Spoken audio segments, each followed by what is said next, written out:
Bonjour, bonsoir, c'est Café Gamer et aujourd'hui on va parler de 3 sorties majeures du mois de mars 2016. C'est parti.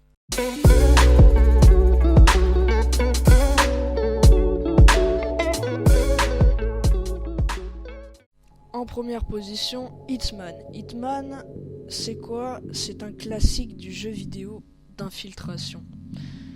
À la base, Hitman, c'est quand même ça. On voit bien que les graphismes ont nettement évolué avec le temps et le gameplay aussi.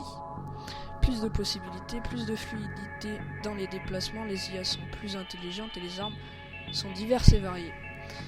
On n'a plus seulement la corde de piano, mais on a beaucoup d'armes et on peut les utiliser comme on veut. À chaque début de niveau, il faut savoir qu'on a soit des armes discrètes, soit des armes totalement badass, bourrin, et vous pouvez rusher le niveau en mode Call of Duty ou The Division.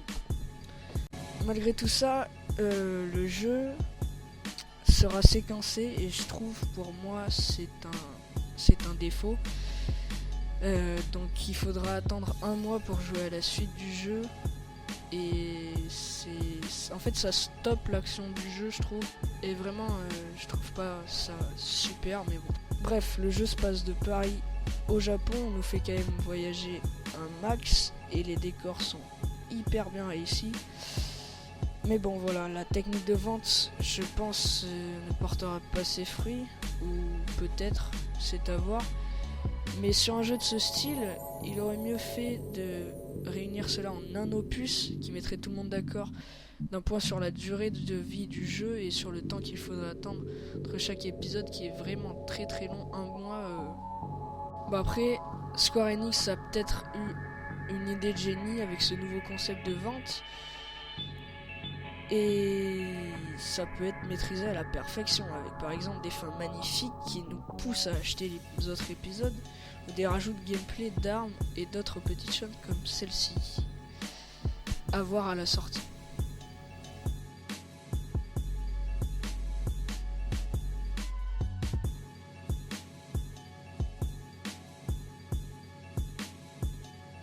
En deuxième position, on va parler de Far Cry Primal, un jeu qui se passe à l'époque de la préhistoire et un jeu plein d'innovations pour cet opus, ce qui est un bon point parce que les deux derniers, pour ma part, au niveau de l'histoire, ça n'a pas beaucoup changé et là, il change, donc tant mieux. On va parler des paysages en premier. Les paysages, c'est toujours un fort du côté de la licence Far Cry. Ils nous en font voir de toutes les couleurs au niveau des paysages à chaque opus. Tant mieux, ils sont vraiment parfaits sur ce point. Alors l'histoire maintenant. Le jeu débute lorsque Takar de la tribu Wenja voit sa vie bouleversée par une partie de chasse. Et dans cet opus, vous découvrirez Oros, où 3 tribus se battent continuellement et où les animaux n'en finissent pas de gambader. Alors ça c'est vrai. L'environnement est très bien fait, un environnement brutal et hostile, comme à la préhistoire. Ils ont essayé de reproduire le plus fidèlement possible l'univers, et c'est très bien réussi. Les 3 tribus, au niveau des personnages, les personnages sont très bien faits. Ils ont des caractères attachants ou bouleversants pour certains. Et au niveau du monde, comme je l'ai dit il n'y a même pas une minute, les paysages sont parfaits et rien à dire sur ça. Alors, pour le gameplay, le numéro est beaucoup plus axé corps à corps, comme dit dans son trailer. Sérieusement ? Cette fois-ci, pas d'armes, juste des tripes. Un gameplay beaucoup plus violent et brut que tous les autres, mais qui n'est pas néanmoins dépourvu de stratégie et de tactique, avec son domptage d'animaux qui est très bien rajouté à ce Far Cry, qui offre une vision différente et innovante pour cette nouvelle opus. Une très bonne idée et très originale idée de la part de Far Cry. Bon, au niveau des graphismes, rien à dire, ils sont clairs, nets et précis, l'ambiance est bonne et le rendu est magnifique. Le défaut à ce dernier Far Cry, c'est que la survie est presque trop facile et il faut le mettre en hardcore ou en expérimenté, je ne sais pas quel quels sont les niveaux, pour avoir un vrai niveau de survie comme dans la réalité, aussi violent et brut que l'univers. Et c'est bien dommage parce que j'aurais pensé que justement avec cet univers, avec ce niveau de gameplay violent et brut, ils auraient mis un hic sur la survie.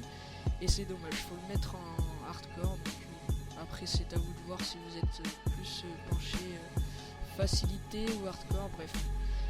Far Cry fait ses preuves au niveau de l'innovation et c'est tant mieux parce qu'on n'avait pas envie de voir un Far Cry 3 remasterisé encore une fois, comme je l'avais dit juste au début.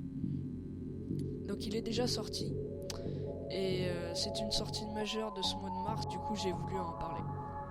Voilà, on passe à l'autre jeu.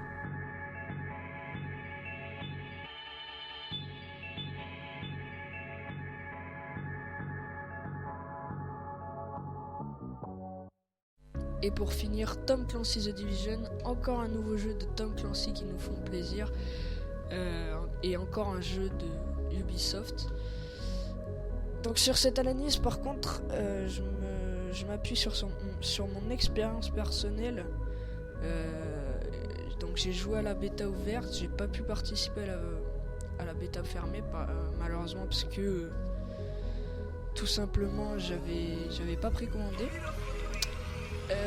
L'idée du jeu est très intéressante, très bien ficelée, le gameplay est très intuitif et super fluide encore une fois, parce que c'est du Tom Clancy et parce que c'est du Ubisoft. Les graphismes, rien à dire, ils sont clairs, nets et précis. Dans ce MMORPG TPS, on est plongé dans un monde où un virus mortel a décimé quasi toute la population et où l'on se retrouve amené à survivre dans un monde où la société s'effondre. Et c'est pas nouveau, la ville de New York encore plongée à feu et à sang, encore une fois. Mais cette fois, la ville est séparée en deux grandes zones. La Safe Zone et la Dark Zone. Alors pour moi, la Safe Zone n'a pas grand intérêt, mis à part faire évoluer sa spécialisation et faire évoluer son niveau de Safe Zone, mais ça sert pas à grand chose. Par contre, la Dark Zone est la zone multijoueur, là où vous allez passer le plus de temps selon moi, et vous allez collecter le plus de stuff. Pour moi, je me suis vraiment amusé dans la Dark Zone, sauf à la fin, mais ça je vais y revenir. Personnellement, vers la fin, avec des amis, je faisais vraiment chier, c'était vraiment chiant. Donc oui, je sais que les développeurs ont annoncé des mises à jour régulières, qu'ils écouteraient la communauté, tout ça. Mais il faut voir. Ils vont rajouter des choses, mais il faut voir. Encore une fois, il faut regarder des vidéos, enfin bref, vous renseigner. Par contre, on peut pas enlever à Ubisoft qu'ils sont très impliqués dans leur jeu et qui sont très actifs sur les réseaux sociaux, notamment sur Reddit. Si vous voulez faire un tour, je vous donne le lien juste là qui s'affiche. C'est un forum où tout simplement vous postez tous les problèmes, toutes les améliorations qui pourraient être faites. Et Ubisoft est très actif sur ce forum, sur son jeu. En gros, un super jeu, mais attendre de voir ce qu'il donne. Rajouter quelques événements aléatoires, c'est ce qui ferait du bien au jeu. Et voilà. Sinon, super jeu, super graphisme, voilà, bref. Voilà, on a parlé des sorties majeures de mars, 3 sorties majeures. Il y en a bien d'autres et j'ai pas pu toutes les citer.